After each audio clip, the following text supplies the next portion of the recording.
Mais um dia de leitura bíblica e hoje leremos 1 Samuel, capítulos 26 e 27, o Salmo 133 e Gálatas, capítulos 3 e o 4. Amém?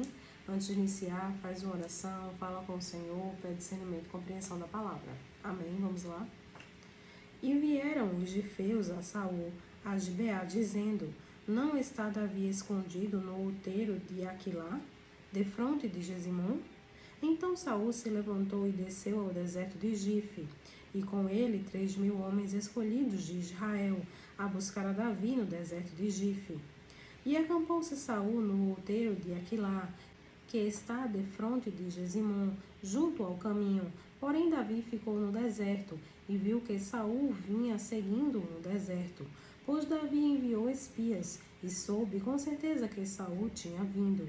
E Davi se levantou e foi ao lugar onde Saul se tinha acampado. Viu Davi o lugar onde se tinha deitado Saul e Abner, filho de Ner, capitão do seu exército. E Saul estava deitado dentro do lugar dos carros, e o povo estava acampado ao redor dele. E dirigindo-se Davi a Aimeleque, o Eteu, e a Abisai, filho de Jeruia, irmão de Joabe, disse: Quem descerá comigo a Saul ao arraial? E respondeu Abisai: Eu descerei contigo. Foram, pois, Davi e Abisai de noite ao povo, e eis que Saul estava deitado dormindo dentro do lugar dos carros, e a sua lança estava fincada na terra à sua cabeceira, e Abner e o povo deitaram-se ao redor dele. Então disse Abisai a Davi: Deus te entregou hoje nas mãos o teu inimigo. Deixa-me, pois, agora encravá-lo com a lança de uma vez na terra, e não o ferirei segunda vez. E disse Davi a Abisai: Nenhum dano lhe faças, porque quem estendeu a sua mão contra o ungido do Senhor e ficou inocente? Disse mais Davi: Vive o Senhor, que o Senhor o ferirá, ou o seu dia chegará em que morra, ou descerá para a batalha e perecerá.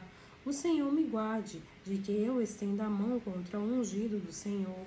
Agora, porém, toma a lança que está à sua cabeceira e a bilha de água, e vamo-nos. Tomou, pois, Davi a lança e a bilha de água da cabeceira de Saul, e foram-se, e ninguém houve que o visse, nem que o advertisse, nem que acordasse, porque todos estavam dormindo, porque da parte do Senhor havia caído sobre eles um profundo sono. E Davi, passando ao outro lado, pôs-se no cume do monte ao longe, de maneira que entre eles havia grande distância. E Davi bradou ao povo e a Abner, filho de Ner, dizendo: Não responderás, Abner? Então Abner respondeu e disse: Quem és tu, que bradas ao rei? Então disse Davi a Abner: Porventura não és homem? E quem há em Israel como tu? Por que, pois, não guardaste o rei, teu senhor? Porque um do povo veio para destruir o rei, teu senhor. Não é bom isso que fizeste. Vive o Senhor, que sois dignos de morte. Vós que não guardastes a vosso Senhor, o ungido do Senhor. Vede, pois, agora onde está a lança do rei e a bilha de água, que tinha a sua cabeceira. Então conheceu Saul a voz de Davi e disse: Não é esta a tua voz, meu filho Davi? E disse Davi: É minha voz, ó rei meu senhor. Disse mais: Por que persegue o meu senhor tanto o teu servo? Que fiz eu? E que maldade se acha nas minhas mãos? Ouve, pois agora, te rogo, rei meu senhor, as palavras de teu servo. Se o Senhor te incita contra mim, receba ele a oferta de alimentos. Se, porém, são os filhos dos homens, malditos sejam perante o Senhor, pois eles me têm expulsado hoje para que eu não tenha parte na herança do Senhor, dizendo: Vai, serve a outros deuses. Agora, pois, não se derrame o meu sangue na terra de diante do Senhor, pois saiu o rei de Israel em busca de uma pulga, como quem persegue uma perdiz nos montes. Então disse Saul: Pequei, volta, meu filho Davi, porque não tornarei a fazer-te mal, porque foi hoje preciosa a minha vida aos teus olhos. Eis que procedi loucamente e errei grandissimamente. Davi então respondeu e disse: Eis aqui a lança do rei, venha cá um dos moços e leve-a. O Senhor, porém, pague a cada um a sua justiça e a sua lealdade, pois o Senhor te entregou hoje na minha mão. Porém, não quis estender a minha mão contra o ungido do Senhor.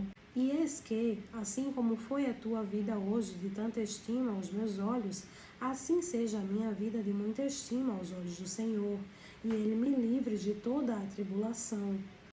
Então Saul disse a Davi: Bendito sejas tu, meu filho Davi, pois grandes coisas farás e também prevalecerás.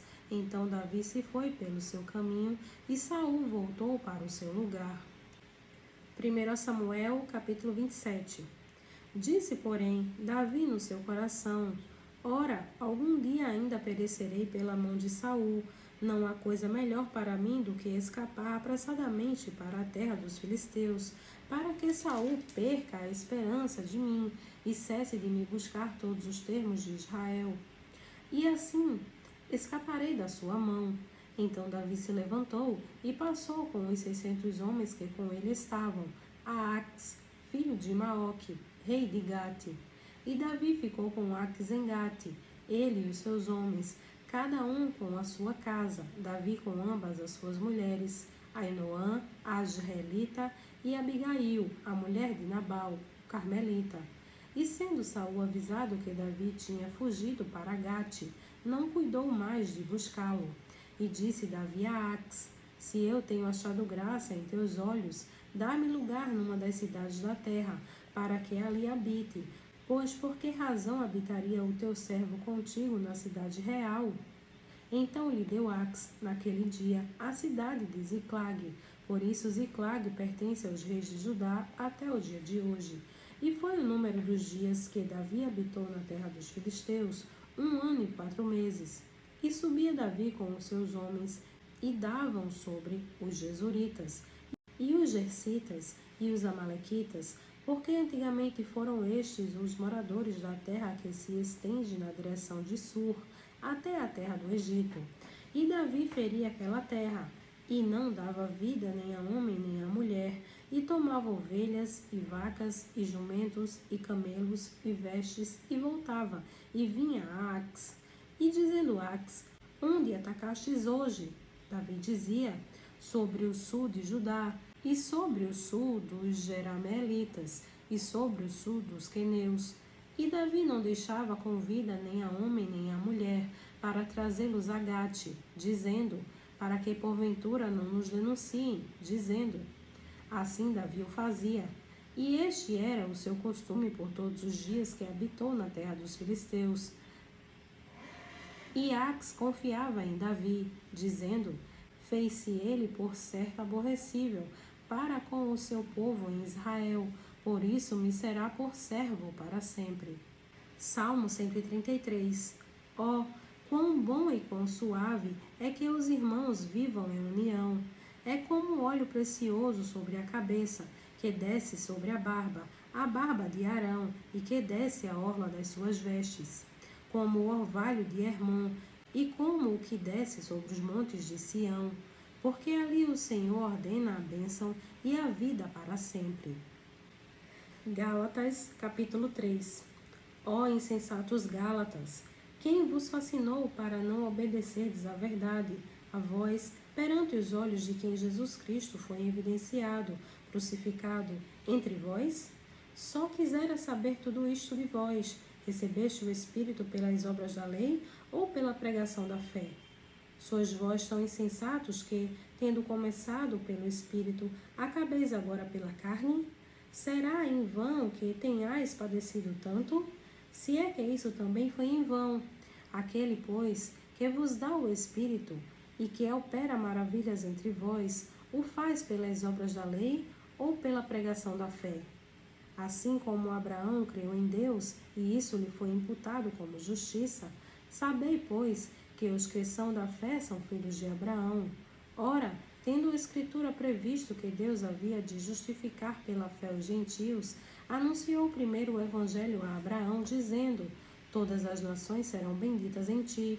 De sorte que os que são da fé são benditos com o crente Abraão. Todos aqueles, pois, que são das obras da lei estão debaixo da maldição, porque está escrito: Maldito todo aquele que não permanecer em todas as coisas que estão escritas no livro da lei, para fazê-las. E é evidente que pela lei ninguém será justificado diante de Deus, porque o justo viverá pela fé.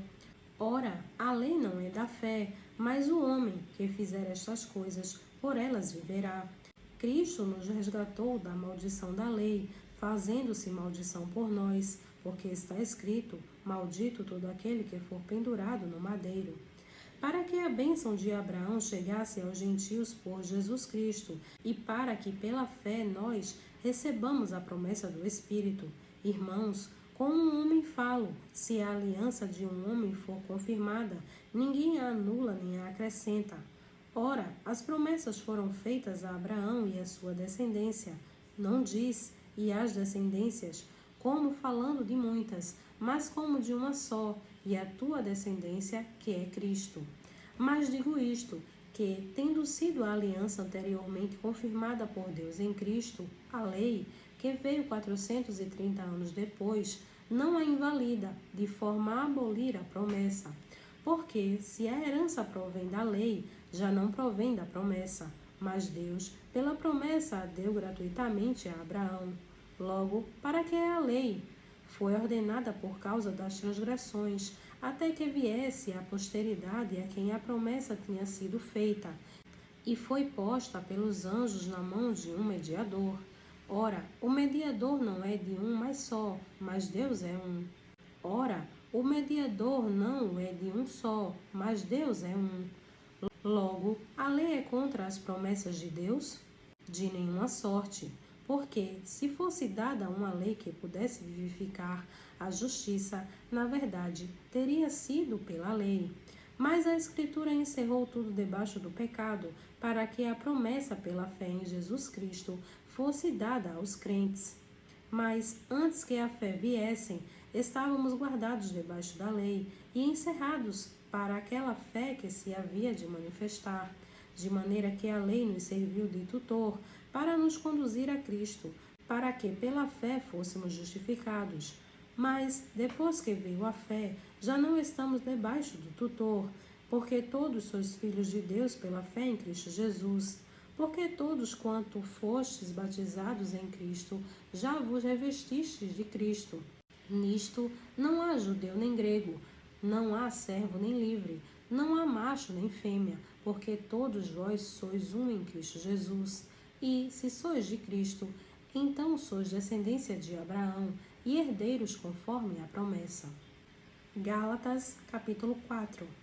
Digo, pois, que todo o tempo que o herdeiro é menino em nada difere do servo, ainda que seja senhor de tudo, mas está debaixo de tutores e curadores até o tempo determinado pelo Pai.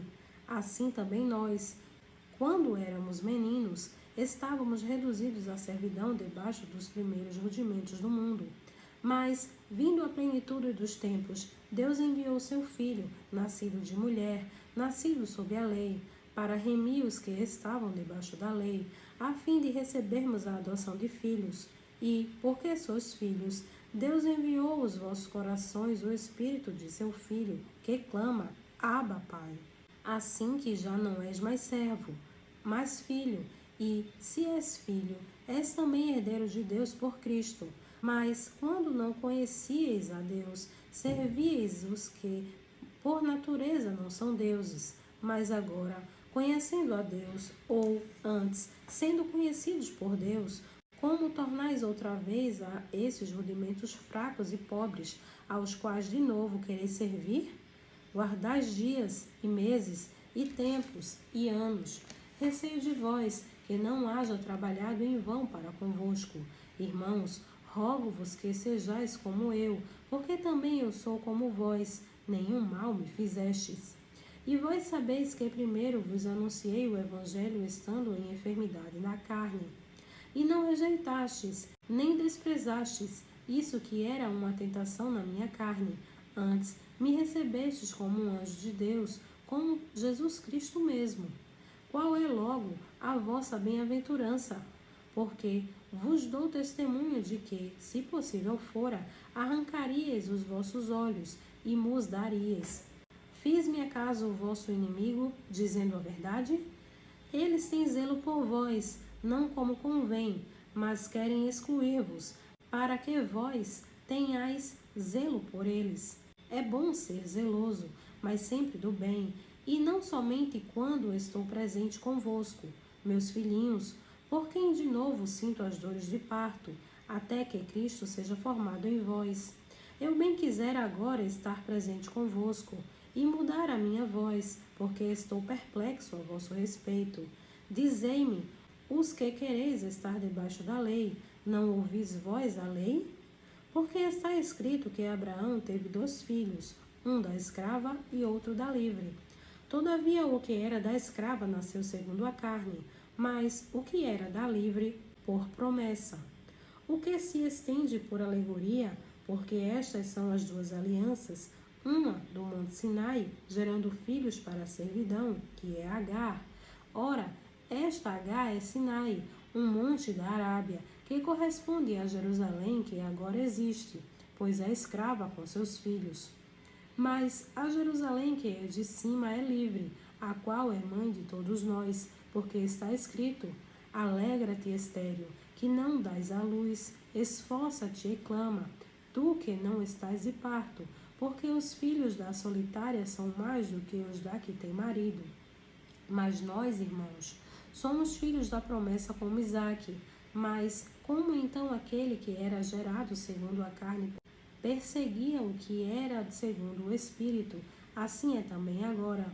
Mas que diz a Escritura?